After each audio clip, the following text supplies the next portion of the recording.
This week we're looking at a variety of ideologies and the thinkers that put them forward. We're talking about conservatism, liberalism, communism. Now, what's most important is you recognize that these ideas were put forward by men and women who looked out onto the world and foresaw a different future for mankind. Individuals who put forward ideas that would reverberate for decades and decades and decades to come. When we talk about Karl Marx and Friedrich Engels and the Communist Manifesto, we cannot think of the implications of this philosophy completely within the 19th century, but in a much broader period of time into the 20th century that those ideas carry forward. Ideas are nothing without the agency of men and women, but their inherent influence across time and driving forward and encouraging actions is undeniable. So when we think about communism and you read the Communist Manifesto, keep your own thoughts grounded in what this ideology would become in the 20th century in terms of its influence. For example, if we fast forward to Nikita Khrushchev in the 20th century, he took over power in the Soviet Union following the death of Stalin. Now, in June 1961, Khrushchev met with John F. Kennedy, the height of the Cold War in Vienna, to discuss tensions between the two superpowers. And at this meeting, Kennedy said that the Soviet Union was helping to spread communist revolutions throughout the world, and this was putting the two superpowers at risk of war.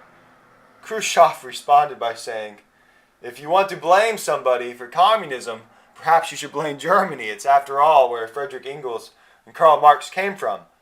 But more seriously, he said, the Soviet Union is not responsible for spreading communist revolutions. It is the inherent inequality of man, the domination of the proletariat by the bourgeoisie. This is what leads to communist revolutions. He said that regardless of what the Soviet Union does, communism is the future. It is the inevitable historical phase that will follow what was taking place in the 20th century and had for many decades. Khrushchev was a product of Marxist ideology. He could not separate his own thinking from it.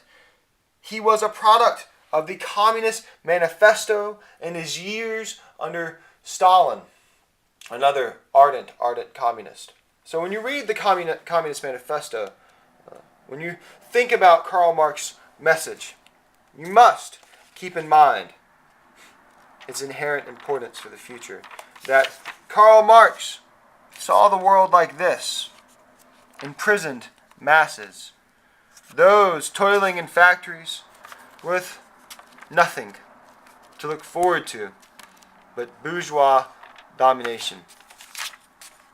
Karl Marx said, perhaps most famously in speaking to what he viewed as the imprisoned proletariat, "The communists disdain to conceal their views and aims.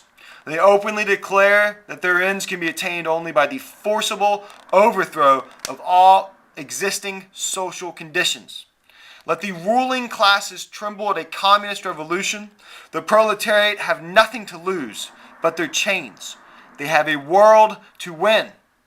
Working men of all countries unite. There could be no other way."